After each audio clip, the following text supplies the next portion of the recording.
Hi, everybody. I'm Mitch of Mitch and Mike's voiceover journey. Mike's not here. Mike even gave me permission, as a friend.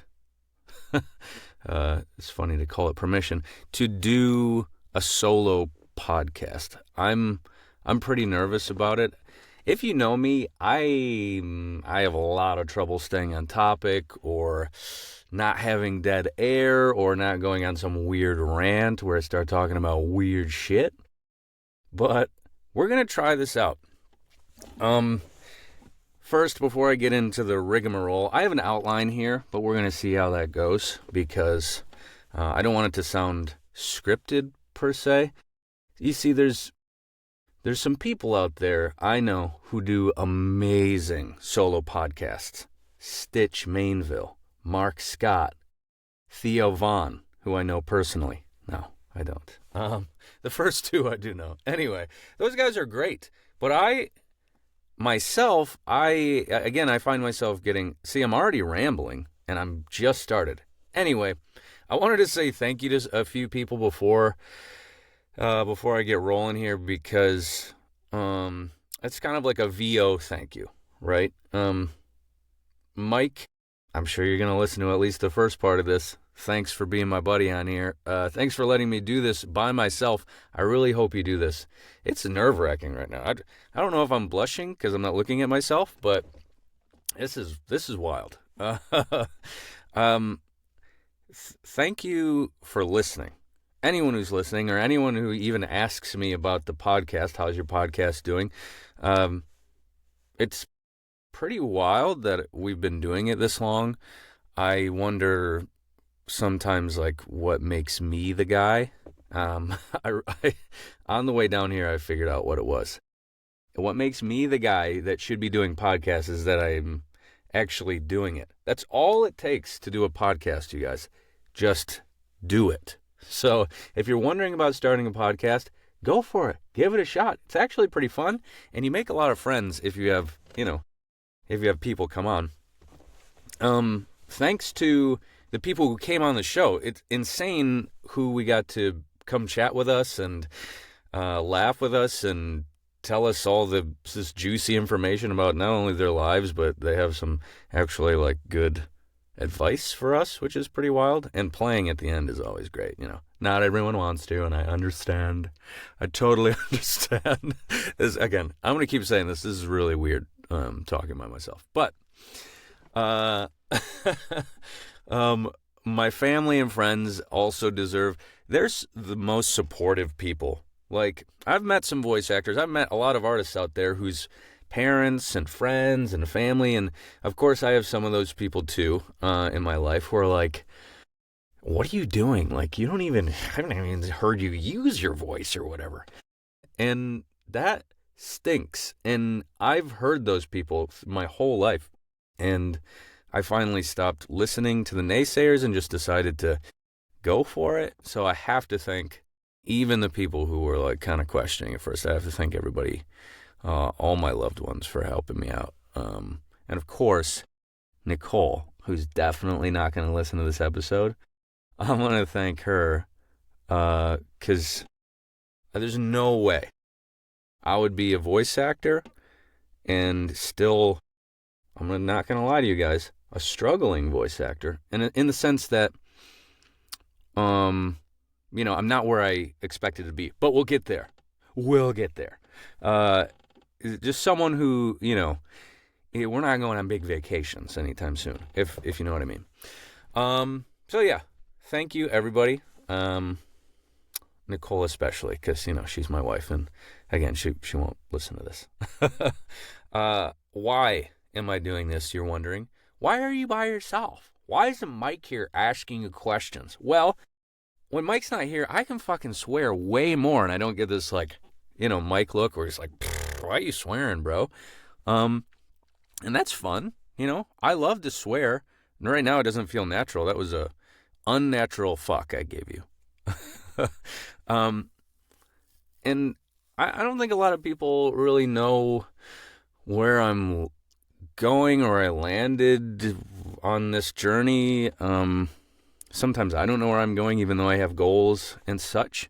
But I just kind of wanted to give you a little background and maybe make you feel like, oh, okay, so he's not as successful and amazing as he seems on his podcast.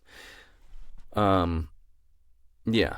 And I put in here that I'm nervous about it. I told you that already. I'm nervous to do this single man podcast. And I think I haven't checked the time, but I'm guessing I've been doing this for an hour already. So you guys are going to you're going to have to listen to a really long podcast.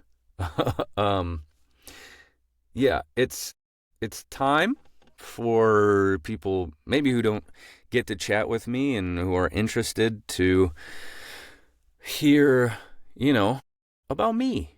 I don't get to talk about me a lot. I find it kind of strange, especially when, we're interviewing somebody or I'm in a group of people. I don't want to talk about myself a lot because, A, I don't find myself very interesting in the grand scheme of things, and maybe that's because I see it from my point of view where I've been there, right? I already know my story. Sometimes I find myself not a great storyteller in general because, like I said, I get lost in my thoughts and I end up down a road where I don't even know what story I'm telling, like right now. I've been bouncing around this outline like crazy. Anyway, we're going to have some dead air here for a second. So what I really wanted to get into was I'm not where I expected, and that's not a bad thing. This is a tough business. And not only for the business side, it's tough just as an artist.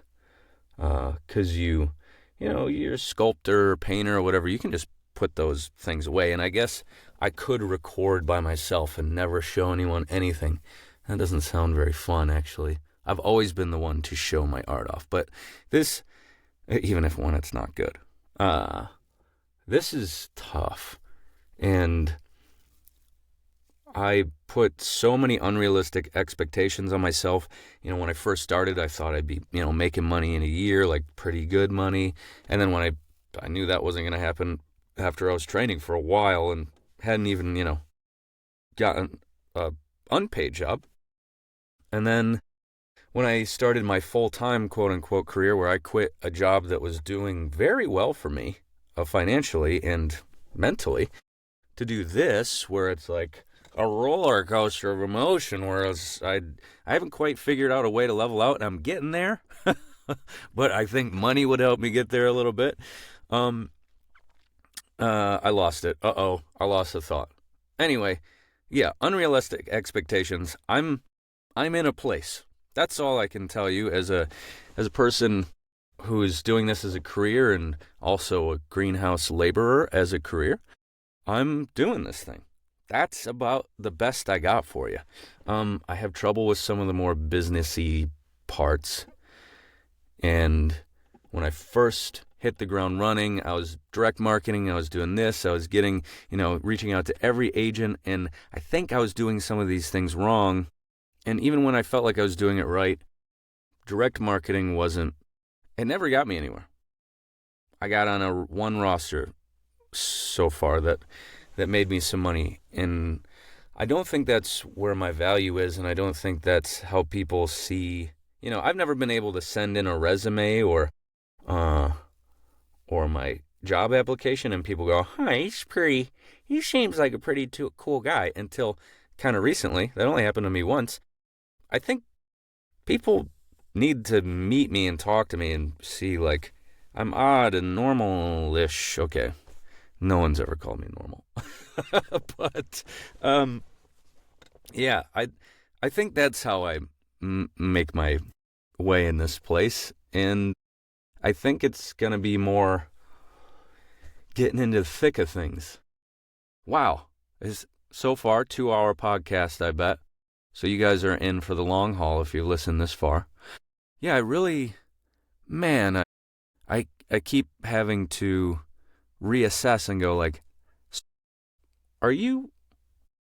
can you really do this? Like, can you? With AI and all these other great actors and all these young actors that I just see like killing it out there, and all the actors who've been doing it a while who are just like soaking up all the jobs because they are so good. And then some dudes my age, there's so many, by the way, but I see Matt Fogarty more often than not just raking in jobs that I would love to have. And also he's like, I'm just going to tell you right now, he's working out a lot. And it just makes me want to do workout videos. This is now a Matt Fogarty rant. He's also not going to listen to this. That's pretty hilarious. I hope someone tells him about this part. I'm definitely blushing now. My face is hot because what an odd thing to say. Anyway, this is where Mike would give me this, like, look. Where is he headed with this? But I'm talking, okay? It's just me. So I don't want to make it so people don't want to listen. Okay, I'm lost now. Anyway, let's stay back. Let's go back to the outline, you guys. When I got into this, I realized I found another thing that I'm not awesome at right away, but it was the first time I wanted to like really dig and read books and find out more, and that's how I know I need to be doing this. Like I need to be in the arts somehow. Even if I'm supplementing with a non-artistic job, this is everything for me. And the more I meet artists, the more I'm around them, creatives, you guys are my people. So I know I have a lot more room to improve, though. As a voice actor, I think my bookings would probably reflect that, but also there's always so much more to do. I see someone who loves e-learning and I go, how do you love that? Like, I don't hate it. It's actually very interesting and cool. And once I get into that flow, I feel like, that's awesome. But, I love volleyball more than I love badminton. Just like I love animation more than I love corporate narration. So to each their own. Yeah, it's been interesting. Working in a creative space that isn't like clock in, clock out, maybe sometimes you gotta jump in the booth at 10:30, midnight, whatever the heck time it is, when you see that audition that comes through that's just yours. Honestly, those auditions are the most exciting. You get it and you're like, it's a weird time right now, or I gotta drive home from wherever, but let's go play. It's amazing. I think the thing keeping me here after all of the thing keeping me in this space, voice actor in this tiny booth where I don't talk to people a lot, is my voiceover friends. I'm not going to name you all. There's too many. But all you nerds, misfits, outcasts, people who talk to yourself, people who chased your dream into financial disaster, people who value play over structure, people who value each other's opinions and differences, you guys, me included in that, this is how I stay. And I know a lot of you listeners out there, mostly my friends, so I want to say that to you. This is why I'm here. I've never felt more at home. But I'll get in a bad day and I'll be like, so how do I sell all my shit? How do I, how do I stop talking to everybody? How do I pull away? It's what I do, by the way. I'm kind of a get out of Dodge kind of person. Or like, if it's looking bleak, time to go. Some of my old friends can vouch for that.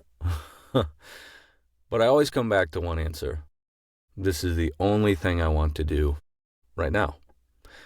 I know that there's always something's always going to change. When I was younger, I used to think, this is the thing I'm going to love forever, to do forever. Sorry. Board games being one of those things. I love board games. Don't get me wrong. But It's not the end-all be-all anymore. I used to sit there and go, I could play board games every weekend until the end of time. Well, I probably still could, but it's not as interesting. I've played these games. See, I'm a little shaky from being nervous. Hopefully you're not watching that. Yes, I'm still nervous to talk and put this out there. By the way, 3 hours in that you've been listening, I'm still nervous to talk about this stuff. But the change, the next thing I get into, which I hope is a while from now or is coupled with voiceover, I think it's going to be okay. Because I'm going into things with more of like, not going like, well, I hope this makes me a ton of money, which, of course I hope it does. But with that, like, ooh, this is interesting. Let me uncover that. And not until voiceover, I don't think, did I really look at life like that. And is that an age thing? I don't know. You tell me. Leave a comment. Hour 3, leave a comment. Is that something that comes with age where you're like, oh, I was pursuing all the wrong things for a long time? Some of you out there, some of our guests even, in their early 20s, they know what the hell they're doing already. Man, I have to envy that a little bit. You knew what you were doing. You knew what to do, at least in this space, that early. It's absolutely insane. Yeah. So, where was I going with that? I don't know. I just want to be honest that, like, I'm not always pumped. I might be a cheerleader for everybody, because it's easy. Because why not cheer for my friends? And even not my friends. It's exciting to see people do well, in this space. And this fucking chair, dude. By the way, New Year's resolution, burn this chair to the ground, because it's always making these stupid ass noises during the podcast. And I can't, you can't record an audiobook if you ever get one, rocking around in a rocking chair. Anyway, yeah, it's easy to cheerlead for everybody, but it's sometimes hard to cheerlead for me because I know I could be doing more. Or I know I could be fighting harder, or getting into another class, or getting a third job so I can pay for more classes, or, actually following the FOMO into those expensive classes, or to that other conference, or actually submitting work for awards, which I didn't do at all last year because I didn't feel like anything was worth it. And that might be true. Wow, I'm surprised that I can really keep talking. This is pretty wild. You guys you've never seen this. You've never seen this version of me. No, you haven't. Yeah. It's in all transparency, this year has been one of the most amazing and one of the most difficult things I've ever done. Yeah. So that's, commiserate with me, please. And no, I'm not talking about the political climate. Yes, it's nuts. Wars are nuts. People being murdered is nuts. I don't really want to go there. I'm just talking about me. And a lot of times, by the way, I got blinders on. It's a lot of me all the time, and then the people near me. But I have a bit of trouble looking farther out because I have enough me going on that I can't even rein in. I don't know how the hell anyone else is reining in like other nations. Good on you. Not me. So, just real quick about my year, now that we're on hour 4 of the podcast, I want to let you know that it hasn't been like a glamorous year. I have done a lot. And maybe a lot more than I even expected based on last year, 2020. This is 2025. 2024 wasn't much happening. I had a lot of FOMO, though. My friends posting like really cool stuff on social media and going to all these things and going to all these classes and hanging out with all these people I wish I could hang out with. I have my people, I have my classes, I have my things, but it's just, I wish I had time for that. And I wish I gave myself the time to write more, to read more. There's some things that I'll tell you later in this little outline I have. about one I want to do later. But yeah, FOMO for sure this year. But I have had a lot of firsts, by the way. I'm going to run through them. I've had my first original video game casting. Tons of characters in this video game I can't tell you about until next year. I'm so sorry, you guys, but I've been telling everybody about this video game, and I still can't tell you anything. But the creator did say, hopefully next year, first quarter. So that was awesome. I went to my first VO conference. That was amazing. Again, a fever dream, a drug. Like, it felt like I was on drugs. I wasn't, by the way. Caffeine, yes. But it was just like, pure love. It was my first year for multiple return clients, which I've found very cool.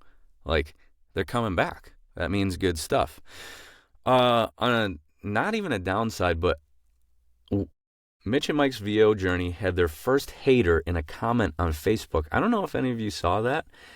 I don't know if they were hating on us or our guest or all, but I'm kind of pumped about that because haters mean you're being listened to or you're at least being seen, and that's kind of interesting. I wish I could dig more into that, but there wasn't much to it. It was very interesting, though. Diminishing us.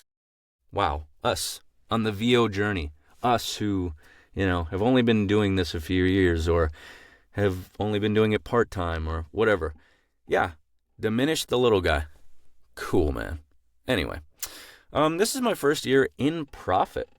I don't know how much that's saying, but I'm scared to announce that because I wrote here, because I think it will make me sound unsuccessful, but whatever. Also pretentious, like, I am at a profit. Yeah, that's cool, though.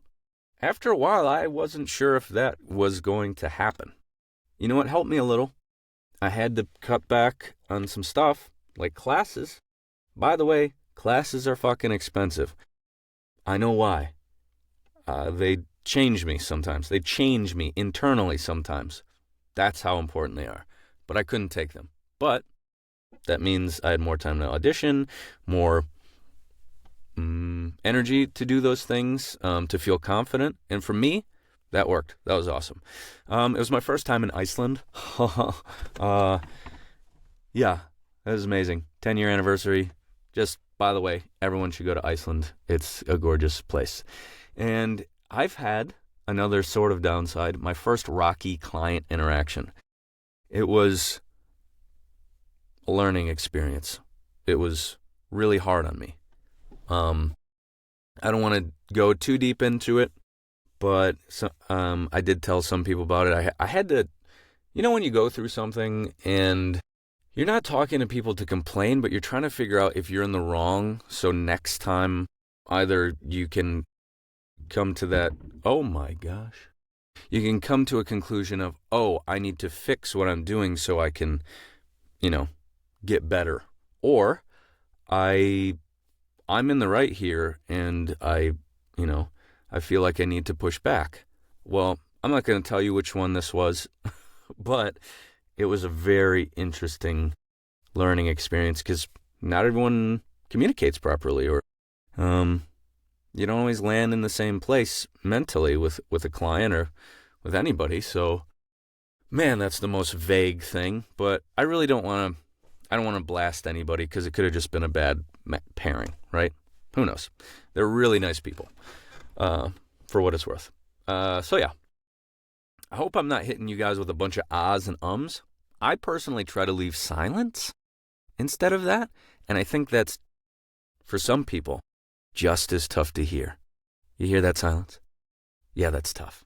Anyway, this has been a year of, for me, I'm being transparent, tightening my expenses. So yeah, less VO training, more auditions. I told you all about that, so my outline's really fucked now. I swear. I've had to eat less tasty food. I don't know if you guys have ever gone through that, or maybe you watched an interview where somebody had talked about that. Jim Carrey, my boy. I hope he was listening right now. I'm going to bleep all these coughs out so you're going to wonder what I'm doing. Yeah, if you've heard an interview where like a struggling actor, like he's homeless or whatever, well, I've never been homeless. I don't think I could ever get there unless there was a hurricane or something. Yes, a Michigan hurricane. Yeah, sometimes you just eat ramen because you'd rather keep doing what you're doing and eat less delicious foods, including Tim Hortons ice caps. I had to write that down because I love those so much, but they're like $5.50 a piece. That's kind of hard. Yeah. Going from making plenty of money to making just enough money, just enough, plenty, just enough. It's been like, whoa, I forgot what this was like. And that's fine. I don't mind the struggle sometimes, but, sometimes I just want, oops, all berries. You know what I'm saying? Even though, it's not good for you. And I can't purchase gifts the way I used to. I love gifting things. I love finding stuff for people. I just can't. Now I have to assume everyone can just buy what they want, and yeah. So, cutbacks. You guys understand. Some of you are parents. Probably a lot of you understand. They're budgeting. I'm not the best at it. So, I figure it out. Now this does feel more like a rant. I feel like I'm getting into my flow, though. So, we're still moving along. Hour 5. We're on hour 5. I'm actually going to check how long we've been. Okay, it's only been a half hour. I really don't want to make this a whole hour about me, but we might. We might. Anyway, Stitch, I should have asked you, how do you do this? It sounds like, I think you have a script that you're perfect on, and you're so good at, oh, God, you guys, these solo podcasters out there. Everyone watch these. The VOpreneur. Theo Vaughn. Stitch's podcast. Hold on a second. I'm sorry. Yammering. Come on. It's insane. I told you about last year, this year, 2025. It's not over technically, but 2026 is coming, and tomorrow's coming. So I wrote What's Next, and that could start tomorrow. Someone just posted. Tabitha Mixon. She just posted a thing about like, why wait for the new year? And why not start tomorrow for your thing, that thing you want to do? Good question. Giving myself a little leeway is nice sometimes. But I think starting tomorrow, I need to figure out how to build my confidence in certain things. This podcast has done that. Knowing that anyone listens is absolutely wild. Meeting more people, that when I meet them in a session or a conference or in a whatever, that I can talk to them like they're normal people and not feel weird about talking. I'm so bad at talking to people in a group. I was in a group just tonight, and I did not know how to butt into the conversation because I never know how to do that. Because I never feel like I have something to contribute. That's confidence. And I have the confidence for zingers and to jab at people jokingly, but that's not always nice. So I need more confidence in myself, starting after I wake up. And I think I'm going to read on that. And I think that'll help my VO reads, more confidence, because my reads are kind of sarcastic a lot of times. They're more, I fumble purposefully to sound real, but it's still like an unconfident read. When I read confidence in a spec, I think, not me. Isn't that funny? That's pretty wild, actually. Even though I feel like I have a confident demeanor. I'm going to have to lean into my online presence rather than direct marketing. And here I said, fuck it. Fuck it, like, direct marketing's soul-sucking. And I liked it at first, but I was getting nothing back. I'm going to Chamber of Commerce also, and I'm getting nothing back, but I get, like, interaction. I love interaction, you guys. Anyone who knows me knows that I like to hang out with a couple people and just have a chat session until everybody else leaves. Yes, I'm generally the last one in the room because I just want to hang on to those tasty morsels of friendship. But direct marketing, not a thing. Maybe in a different way. I'm not sure. Come at me, bros. Just, give me some tips and tricks on how to make that more interesting or make myself more accountable. And I haven't written it here, but I need to be more accountable for myself. You too, I bet. Not all of you, Matt Fogarty. You don't need to be more accountable. You're doing fine. But everybody else, I bet. Anyway, this year I realized that it's the collaboration that gives me the most fuel, and it's also going to give me my online presence better. So those out there who would like to collaborate, reach out. What do you want to do? I love collaborating with my Boom Bitch Productions, which none of you know about yet because we're still putting things together. Drop the name. I love collaborating with my friends who just tell me, like, do it. Do the music video. Write the screenplay. I love collaborating with a local, she's an everything artist, actor, Caitlin Burt. She's local. She's hilarious and driven, and it's fun to collaborate with those people. I'm guessing most of you agree. Some of you collaborate and do D&D, which I'm jealous of. Like that passion for that game because it is so fun and interesting. But I just like getting sucked into that. Like, whew, that's a lot, you guys.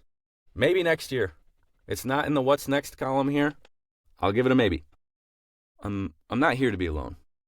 I'm not an artist to be alone. It's always been what scares me about being an artist is that you're standing alone all the time. I'm alone right now on hour 6 of this podcast. And this is not bad. I do talk to myself in the shower, but yeah, it's better with people. Everything in my life is better with people. I may be codependent on everybody else. You be the judge. So yeah, I'm making a music video. It's for a song called Under the Pillow by Magetsu, and I'm putting it out here live to kind of hold myself accountable. It's been kind of a pain. There's just, the more I get into it, I'm like, oh, this is not going to be as easy as I thought, but I really think I can get it done by next year. So it's going to be horror-based. I wish I could lean into my horror roots more. It's hard to find that, or maybe I'm not trying hard enough to find those people in certain genres. When people lean too hard into a genre, I'm like kind of out sometimes. I'm like, you're too much into, like, we need to be more well-rounded. I'm a Libra, right? Balance. I'll just blame it on that. But I never want to be all in on something because I believe there's something everywhere. Comedy in a horror film hits that much harder, if you know what I'm saying. Anyway, random rant. I also want to make an animated series. I'm not sure exactly what yet, but I have this floating idea of it's about birds because I fucking love birds, and birds are there's so many different types that you can have your Mike Regans and you can have your Brian Doms and all these other beautiful people, Paulinas, and you guys it would be so fun, and we could make it, we could make it family friendly, or we could make it, not so safe for work, more of a big mouth. Who knows? But at first I was thinking family friendly because, that's just kind of where my career's headed. I might want to tap it back to just a little bit, just tap it back to maybe more adult because that's where my humor lies. That's what I'm interested in. I'd love to have something that, kids could watch, my nieces and nephews and stuff like that. But also I just want to laugh along and write some hilarious shit. I also want to make a live action motion picture. Now this could be like so long from now. I've never even tried to write a screenplay, but I have all these interesting, silly ideas, and I'm not even going to get into it because you've heard this all before. I'm going to write a screenplay. And then you never see it. Of all the things I put on that list, I'm a little afraid that one is just too far gone for me. But things change. If I scroll way back up, there's change. I'm down with change if I become a screenwriter. And AI hasn't taken all of those jobs away. I'm hoping Mitch and Mike's podcast will have some upgrades, maybe a Facebook or something, but I don't know what to do with us. We do this thing. I love it. I get to chat with people. We're growing slowly. I don't know if it needs to be more. What more do you guys need? If you're listening, what more do you need from Mitch and Mike's podcast? I try to bring authenticity as much as I can. I try not to rant for 7 hours. We're at hour 7 now, I'm assuming. I'm not even going to check. So, yeah, I do want more from this, but that would create more work. Who's got time for that? And maybe it would change into something that I don't want. I do wish we could be more playful in the adult realm on this podcast, but I understand that, of course we want to be mindful. So I'll just do that in my normal life. I'm not too worried about that. I'm going to be doing ceramics this year. How exciting. We have a ceramic studio. I already started. If you saw my one post about my weird Cleo the Nightmare Kitty, she's almost exactly what I was looking for. I'm going to be doing a lot more of that creepy shit so I can go back to those roots. I love sculpting things, and I love making things out of clay. I love painting and drawing, but it's definitely clay this year. And I want to help Nicole. So that might mean taking just a slight little chunk out of this business, just a little sliver of things, like maybe the stuff that hasn't been helping me, making me see my fingers, and just shifting some of that time over to her, because I like being around her and I like helping, and it's ceramics, so it's very fun. I have gratitude. This is the next thing on the list. I have gratitude. Everything I've done is thanks to everyone in my life. My coaches, if you guys are listening, thank you. It's been an insane ride, and some of you knew I would get here or farther, or assumed I would go farther, or maybe some of you are like, well, fuck this guy. I'm glad I got his money. Either way, thank you. My mentors, who are mostly coaches, but not all. It says name them. Who are my... I have plenty of mentors. That's tough. Brendan Hunter's been here from the darn near start. And I would say David Rosenthal has been with me for a long time. Both of them I can go to almost any time. There are other mentors out there, you guys. And if I didn't name you, I'm really sorry. I can go to you guys, and I appreciate you. But those two are popping up right now. I could have written them in this thing, but I didn't. All my VO friends, too many to name. That's right. I have so many friends, and maybe we're not super close, but just getting a random Facebook message going ooh, nice job in the thing. Wow. Makes my day. Makes my day. Or just a hi. It's insane. My family and friends outside of this, they've been supportive. Like I said, and I don't know why I'm redoing this. Why did I even put this in here? Yeah. It's absolutely insane who's been supportive. My job right now, Barson's Greenhouse. My old job, Laser Mechanisms, who gave me a really nice send-off to go do this. They wanted an employee. They wanted a long-term employee, and they got a guy who left after 2 years. So I don't know what it is. And my wife, she's the best. I recommend having a Nicole in your life for support, help, drive, forward momentum. I wrote that. It's true. Find a Nicole. He or she, or they don't need to be named Nicole, but find one. I think I said it all. Thanks for sticking around to hour 8. And I think I should make this really awkward. I'm sure I left some shit out. I even wrote on the outline, I'm sure I left some shit out. It's true. I'm really sad about the mentors thing. but I'm surprised I made it this far without giving up. And I'll be surprised if I actually post this one, but it's a wild ride. I would recommend anybody pursuing something they're even remotely thinking about pursuing, even if you give up later because you find out it's not your thing, fucking look at it. Look. If someone says, hey, you got a cool voice, you should be a voice actor, just look up what it takes. If someone says, hey, you got nice thighs, you should be a fucking bull rider, just check out some thigh or bull magazines or whatever. Read some bull riding books or something. Some diagrams. Yeah. 2025 has left me feeling like we could do anything.